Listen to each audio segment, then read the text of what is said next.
ചിന്തിയതീ നാടിതിനല്ലേ, മരണം വരിച്ചൊരായിരങ്ങൾ ഹൈന്ദവരില്ലേ, ക്രിസ്തീയ സ്വാതരങ്ങൾ ചെയ്ത ത്യാഗമതില്ലേ, കണ്ണീര് ചാലിട്ടൊഴുകിയതും കണ്ടവരില്ലേ. വയനാട് ജില്ലയിലെ മുണ്ടക്കയിലും ചൂരൽമലയിലും ഇക്കഴിഞ്ഞ ജൂലൈ മാസത്തിൽ കാര്യങ്ങൾ വിശദമായി അറിയിച്ചു. പ്രധാനമന്ത്രിയോട് കേരളത്തിലേക്ക് വരണമെന്ന് ആവശ്യപ്പെട്ടു. അതൊരു മുഖ്യമന്ത്രി പ്രധാനമന്ത്രിയോട് നടത്തിയ അഭ്യർത്ഥനയാണ്. 400 ജീവനാണ് നഷ്ടപ്പെട്ടത്. നൂറുകണക്കിന് പേരുടെ ജീവനോപാധികൾ നഷ്ടപ്പെട്ടു. ഒരു ഭൂപ്രദേശമാകെ നരേന്ദ്രമോദി സ്വീകരിച്ചുവെന്നാണ് നമ്മളെല്ലാവരും കരുതിയത്. പാതയിലൂടെ സഞ്ചരിക്കുന്നു എന്ന ഒറ്റ കാര്യം കൊണ്ടാണ് മുരളീധരനെ ഇങ്ങനെ അപഹസിക്കാനും ആക്ഷേപിക്കാനും സാധിച്ചിട്ടുള്ളത് എന്ന യാഥാർത്ഥ്യം നമ്മൾ കണ്ടറിയണം. ഇതാണ് ബിജെപിയുടെ വികാരം. 3 വാർഡേ ഒഴിച്ചു പോയിട്ടുള്ളൂ. അതാണ് കേന്ദ്ര ഗവൺമെന്റിന്റെ വികാരം. നിങ്ങൾ ആലോചിച്ച് നോക്കൂ. ദേശീയ ദുരന്തമായി പ്രഖ്യാപിക്കണമെന്ന് പറഞ്ഞപ്പോൾ അത് അനുവദിക്കാൻ സാധ്യമല്ല എന്ന മർക്കടമുഷ്ടിയാണ് കേന്ദ്ര ഗവൺമെന്റ് സ്വീകരിച്ചുകൊണ്ടിരിക്കുന്നത്. ഇവിടെ എന്താണ് നിങ്ങൾ ചെയ്തത് എന്ന ഈ ദുരന്തം ഉണ്ടായതിന്റെ അടുത്ത അതേ ആഴ്ചയിൽ കേന്ദ്ര ഗവൺമെന്റ് നൽകിയിട്ടുള്ളത്. ആന്ധ്രയിൽ 1036 കോടി രൂപ നൽകി, ആസാമിൽ 716 കോടി നൽകി, ഗുജറാത്തിൽ 600 കോടി നൽകി, ഹിമാചൽ പ്രദേശിൽ 190 കോടി രൂപ നൽകി. എന്റെ കേരളത്തോട് ഈ ചിറ്റമായം? അതാണ് നമ്മൾ ചോദിക്കുന്നത്. മാസം മുതൽ നവംബർ മാസം വരെ 1,70,80,86,000 രൂപ സംസ്ഥാന ഗവൺമെന്റിന്റെ ചെലവഴിച്ചിട്ടുണ്ട്. ഇനിയും ഈ പുനരധിവാസം സാധ്യതപ്രായമാകുന്നത് വരെയുള്ള ഈ വാടക നൽകേണ്ടത് സംസ്ഥാന ഗവൺമെന്റാണ്. ദുരിതാശ്വാസ ക്യാമ്പിലുണ്ടായിരുന്ന മുഴുവൻ പേർക്കും 28 ദിവസം കൊണ്ട് പുനരധിവാസം സാധ്യതമാക്കുന്നതിന് വേണ്ടിയിട്ട് ഈ ഗവൺമെന്റ് ശ്രമിച്ചിട്ടുണ്ട്. അതോടൊപ്പം തന്നെ തകർന്ന മുണ്ടക്കൈ GLP സ്കൂൾ, ആ സ്കൂൾ പുനർനിർമ്മാണം നടത്തുകയും അവിടെ പഠനക്രമം സാധ്യതപ്രായമാക്കുകയും ചെയ്തിട്ടുണ്ട്.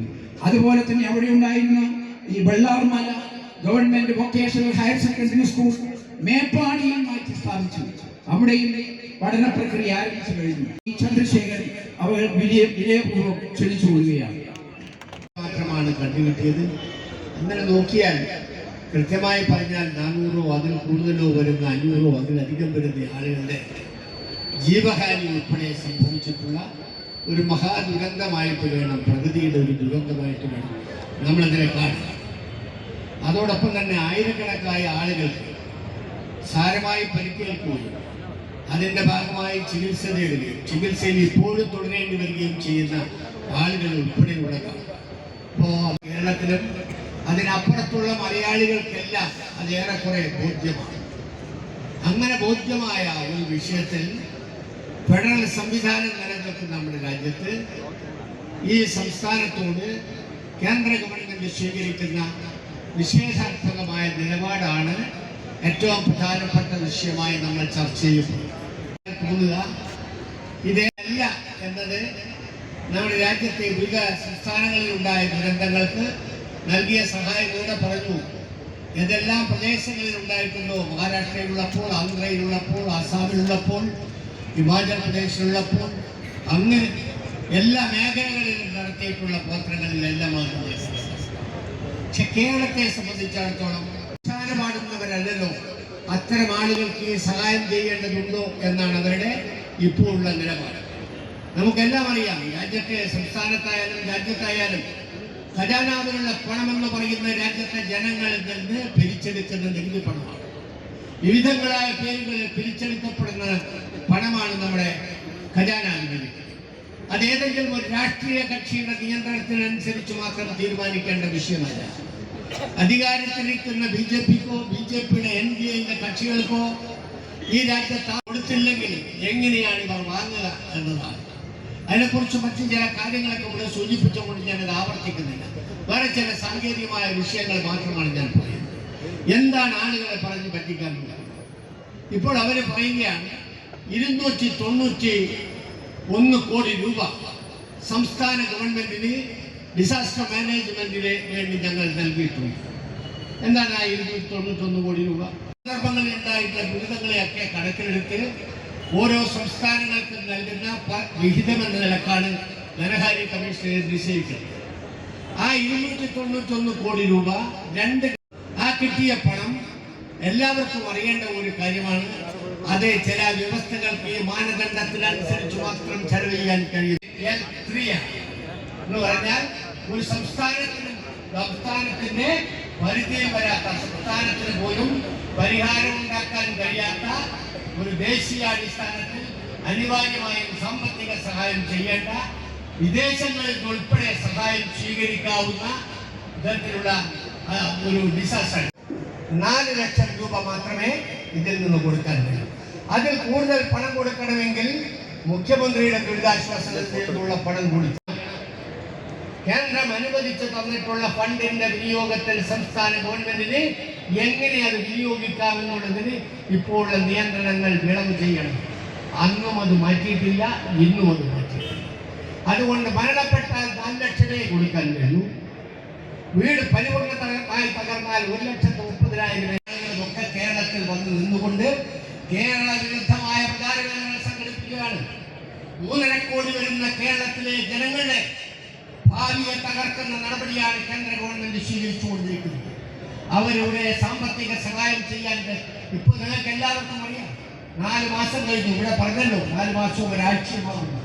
ജൂലൈ മാസം 30-ാം തീയതി കഴിഞ്ഞിട്ട് അതിനുശേഷം ജൂലൈ 31 ഉള്ളതുകൊണ്ട് 11ാമത്തെ ദിവസം ആഗസ്റ്റ് 10-നാണ് നമ്മുടെ പ്രധാനമന്ത്രി കേരളത്തിലേക്ക് വന്നത്.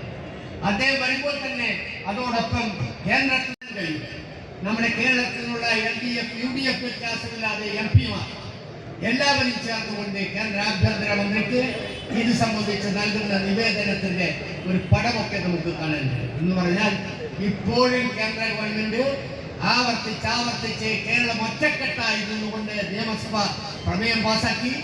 ഇപ്പോൾ ആവർത്തിച്ച് എല്ലാവരും നേരിട്ടങ്ങ് പങ്കെടുത്തുകൊണ്ടത് ആവശ്യങ്ങൾ ഉന്നയിക്കാൻ മുന്നോട്ട് പോയി. ഇതെല്ലാമായിട്ടും കേന്ദ്ര ഗവൺമെന്റിന്റെ ബദിരകർണങ്ങളിൽ അത് കേൾക്കുന്നില്ല. അവർക്ക് കണ്ണു തുറന്ന് കാണാൻ കഴിയുന്നില്ല.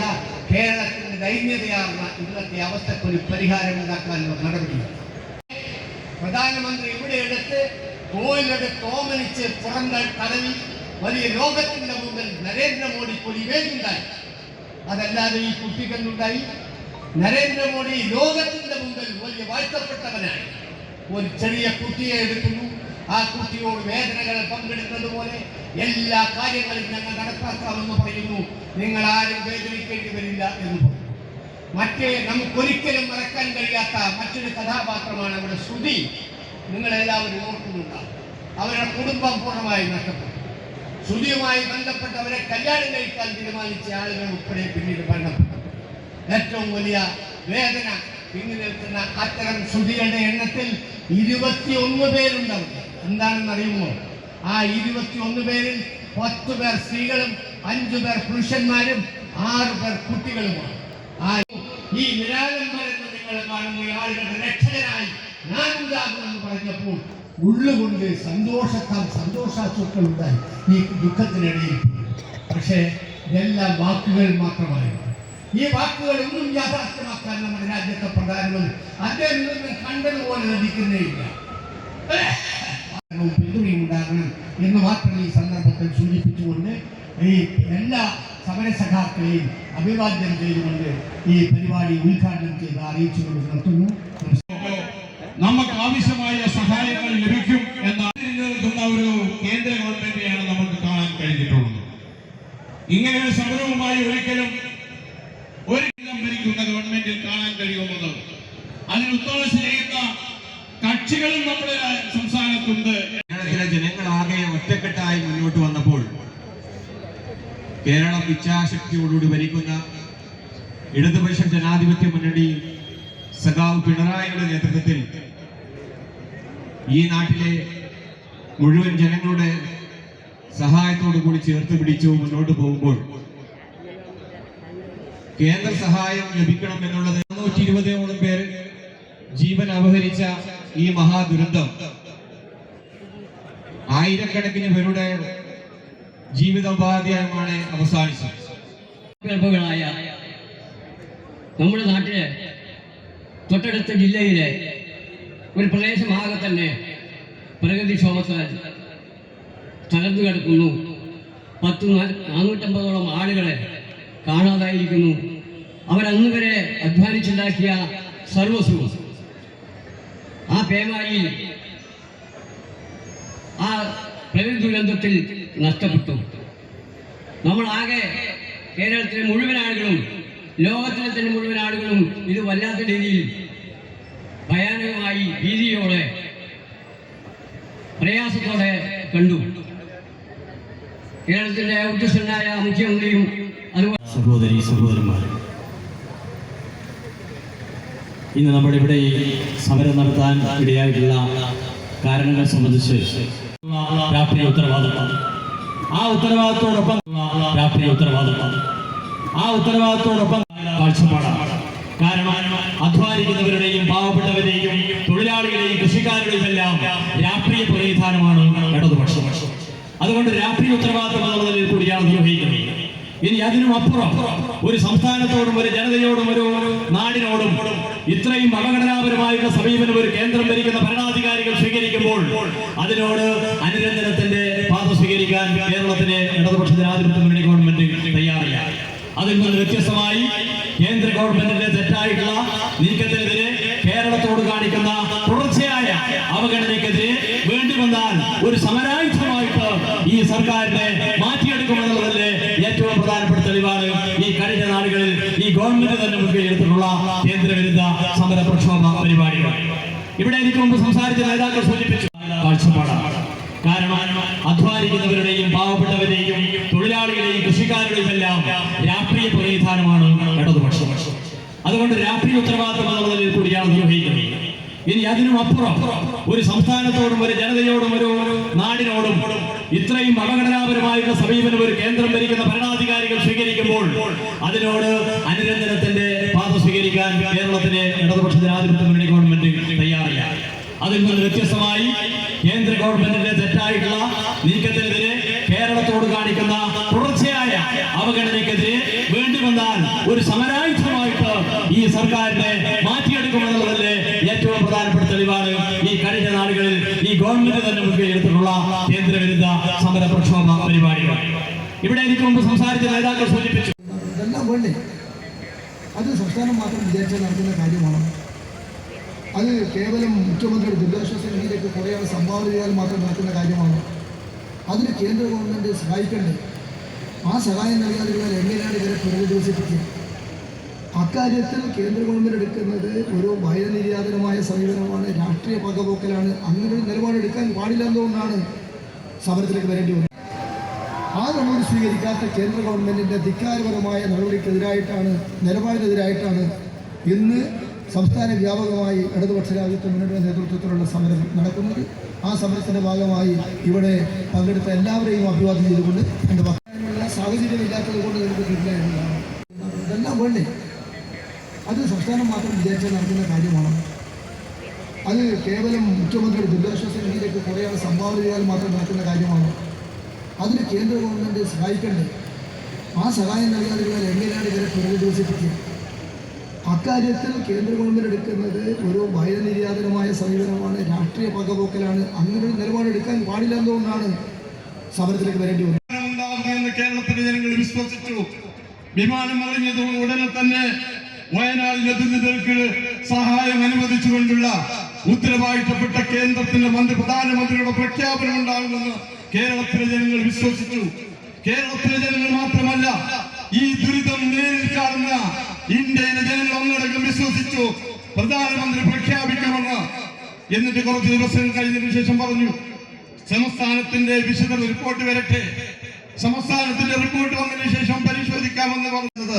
കേരളത്തിന് അവകാശപ്പെട്ടത് ഇത് കേരളത്തിന്റെ അവകാശമാണ്, ഇത് കേരളത്തിന്റെ അവകാശമാണ് എന്നുറക്കെ പ്രഖ്യാപിച്ചുകൊണ്ട് അവകാശപ്പെട്ടത് നിങ്ങൾക്ക് നൽകി തീരൂ എന്ന് പ്രഖ്യാപിച്ചുകൊണ്ട് നമ്മൾക്കൊക്കെ വലിയ പ്രതീക്ഷ ഉണ്ടായിരുന്നു. എന്താ പ്രതീക്ഷ?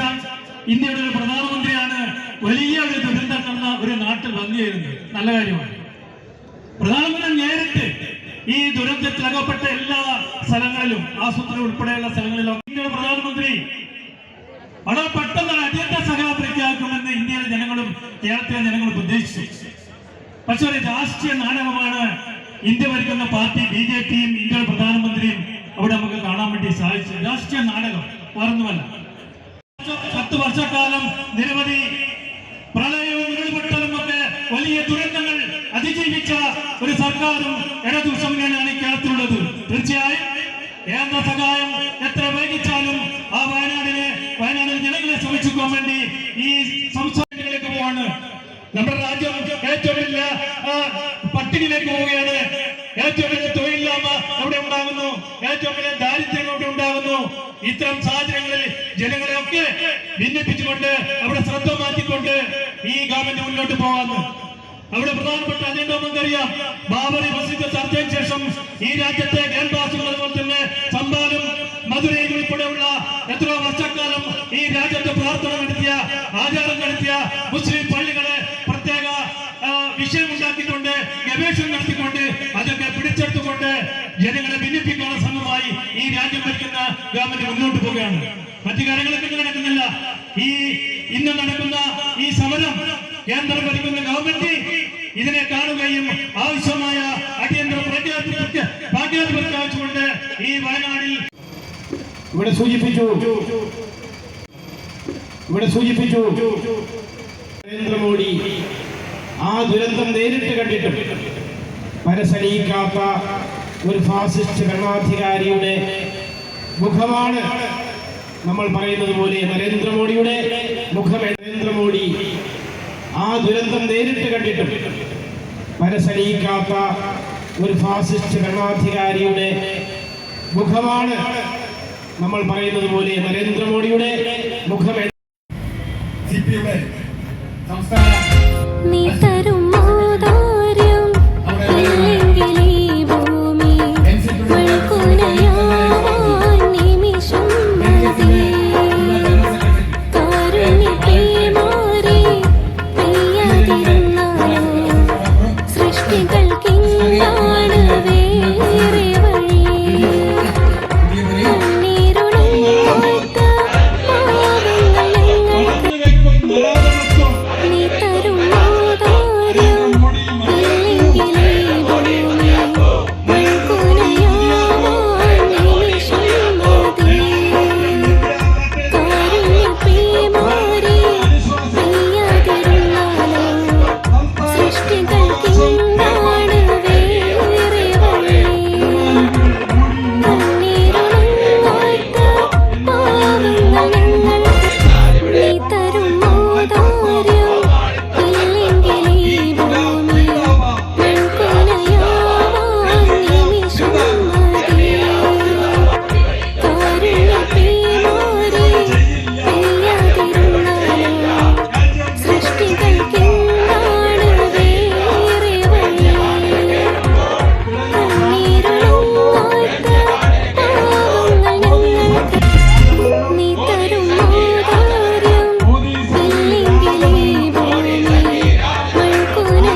സൃഷ്ടികൾക്കെന്താണ് വേറെ വഴി കണ്ണീരുണങ്ങാത്ത പാവങ്ങൾ ഞങ്ങൾ നീ തരും ഔദാര്യം ഇല്ലെങ്കിൽ ഈ ഭൂമി മൺകുനയാവാൻ നിമിഷം മതി കാരുണ്യമേമാറി പെയ്യാതിരുന്നാലോ സൃഷ്ടികൾക്കെന്താണ് വേറെ വഴി കണ്ണീരുണങ്ങാത്ത പാവങ്ങൾ ഞങ്ങൾ നീ തരും ഔദാര്യം ഇല്ലെങ്കിൽ ഈ ഭൂമി മൺകുനയാവാൻ നിമിഷം മതി കാരുണ്യമേമാറി പെയ്യാതിരുന്നാലോ സൃഷ്ടികൾക്കെന്താണ് വേറെ വഴി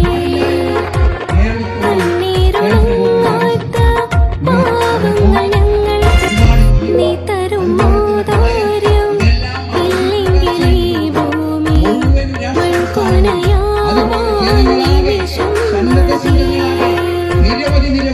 കാരുണ്യമേമാറി പെയ്യാതിരുന്നാലോ സൃഷ്ടികൾക്കെന്താണ് വേറെ വഴി കണ്ണീരുണങ്ങാത്ത പാവങ്ങൾ ഔദാര്യം ഇല്ലെങ്കിൽ ഈ ഭൂമി മൺകുനയാവാൻ നിമിഷം മതി കാരുണ്യമേമാറി പെയ്യാതിരുന്നാലോ സൃഷ്ടികൾക്കെന്താണ് വേറെ വഴി കണ്ണീരുണങ്ങാത്ത പാവങ്ങൾ ഞങ്ങൾക്ക് മറിയം ബോഡി ലോഷന് വെല്ലുന്നൊരു ലോഷൻ നമ്മുടെ കയ്യിലെത്തിയിട്ടുണ്ട്. അൽ ഫലാജ് പെർഫ്യൂം ഇൻഡസ്ട്രി എന്നുള്ള ബ്രാൻഡിന്റെ മുസ്കാൻ എന്ന് പറഞ്ഞിട്ടുള്ള ഒരു ബോഡി ലോഷൻ ആണ്. ഇതിന്റെ ബോക്സും കാര്യങ്ങളൊക്കെ ഇതാ ഈ രൂപത്തിലാണ്. നല്ലൊരു ഗിഫ്റ്റിംഗ് പ്രസന്റേഷനും കാര്യങ്ങളൊക്കെ കൊടുത്തിട്ടുണ്ട്. ഇവിടെ നല്ലൊരു മുസ്കാൻ എന്ന അറബിയിൽ കാലിഗ്രഫിയും കാര്യങ്ങളൊക്കെ കൊടുത്തിട്ടുണ്ട്. നല്ല ബ്യൂട്ടിഫുൾ ആയിട്ടുള്ള പ്രസന്റേഷൻ കേട്ടോ. ജസ്റ്റ് ഓപ്പൺ ചെയ്തുതരാം. ഈ രൂപത്തിലായിരിക്കും ഇതിന്റെ ഓപ്പണിങ്ങും പ്രസന്റേഷനും വരുന്നത്. ഇതാണ് മുസ്കാൻ എന്ന് പറഞ്ഞിട്ടുള്ള ബോഡി ലോഷൻ. എന്റെ മോനെ ഇതിന്റെ സ്മെല്ല് സ്നിഫ് ചെയ്യുന്ന വേണം, വേറെ ലെവൽ സ്മെല്ല്. കാരണം മറിയം ബോഡി ലോഷൻ വർഷങ്ങളായിട്ട് ഞാൻ യൂസ് ചെയ്തുകൊണ്ടിരിക്കുന്ന ഒരു ബോഡി ലോഷൻ ആയിരുന്നു. പക്ഷേ മുസ്കാൻ കിട്ടിയതിന് ശേഷം മറിയം ബോഡി ലോഷൻ ഒന്നുമല്ല ചെയ്യുന്ന ഓൾമോസ്റ്റ് ഒരു 99.9% പേരും ഈ ഒരു ഫ്രാഗ്രൻസ് ഇഷ്ടപ്പെടും. കാരണം നല്ലൊരു സ്വീറ്റ് ആയിട്ടുള്ള floral, fruity, vanilla, creamy, candy, milky സ്മെല്ലാണ് മുസ്കാനിൽ വരുന്നത്. വേറെ ലെവൽ സാധനം. ട്രൈ ചെയ്ത് നോക്കി, ഏതായാലും ഡിസപ്പോയിന്റഡ് ആവില്ല. മറിയത്തിനെ കാട്ടിയും അത്യാവശ്യം നല്ല ലാസ്റ്റിംഗ് കിട്ടുന്നുണ്ട്. ഇത് നിങ്ങൾ GCCയിലൊക്കെ കുളിച്ച് കഴിഞ്ഞ ശേഷം നെക്കിലൊക്കെ അപ്ലൈ ചെയ്യുന്നുണ്ട്. ക്ലോത്തും കാര്യങ്ങളൊക്കെ ഇട്ട് നിങ്ങൾ ഓഫീസിലൊക്കെ പോയി തിരിച്ചു വന്ന് നിങ്ങൾ ക്ലോത്ത് ചേഞ്ച് ചെയ്യുന്ന സമയത്തും ഈ ഒരു സ്മെല്ല് GCCയിൽ ഫീഡ്ബാക്ക് കിട്ടിയിട്ടുണ്ടെന്ന് അവർ പറഞ്ഞിട്ടുണ്ട്. പിന്നെ അവർ മെയിനായിട്ട് ചെയ്യുന്നത് ഹോൾസെയിലാണ്. ആർക്കെങ്കിലും ബൾക്കായിട്ട് ഹോൾസെയിൽ വേണമെന്നുണ്ടെങ്കിൽ താഴെ കൊടുത്ത് നമ്മളെ കോൺടാക്ട് ചെയ്തോളി. അവർ കാര്യങ്ങളൊക്കെ അറേഞ്ച് ചെയ്യും. ഇനി നാട്ടിലോട്ട് ആർക്കെങ്കിലും ഹോൾസെയിലായിട്ട് വേണമെന്നുണ്ടെങ്കിൽ അതിനെ അവരെ കോൺടാക്ട് ചെയ്തോളി. പിന്നെ പെർഫ്യൂം ഒക്കെ ആർക്കെങ്കിലും മാനുഫാക്ചർ ചെയ്യണമെന്നുണ്ടെങ്കിൽ അതുപോലെ പ്രൈവറ്റ് ലാബിലും കാര്യങ്ങളൊക്കെ ചെയ്യണമെന്നുണ്ടെങ്കിൽ ഇവരെ കോൺടാക്ട് ചെയ്യുക. ഏതായാലും താഴെ ഡിസ്ക്രിപ്ഷനിൽ അവരുടെ കംപ്ലീറ്റ് ഡീറ്റെയിൽസ് ഞാൻ കൊടുക്കുന്നുണ്ട്. ഈ സാധനം നിങ്ങൾ ഓർഡർ ചെയ്തോളി. ഓൾ ഓവർ UAE അവരുടെ ഡെലിവറിയും കാര്യങ്ങളൊക്കെ ചെയ്തിടും.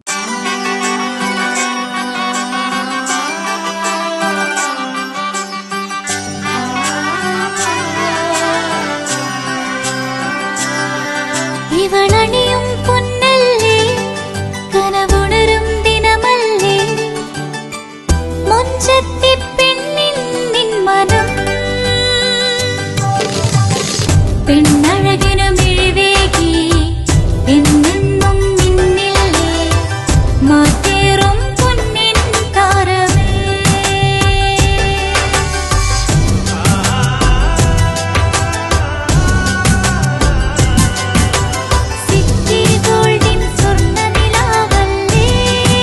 City Gold and Diamonds, Kerala and Karnataka, the glow of purity.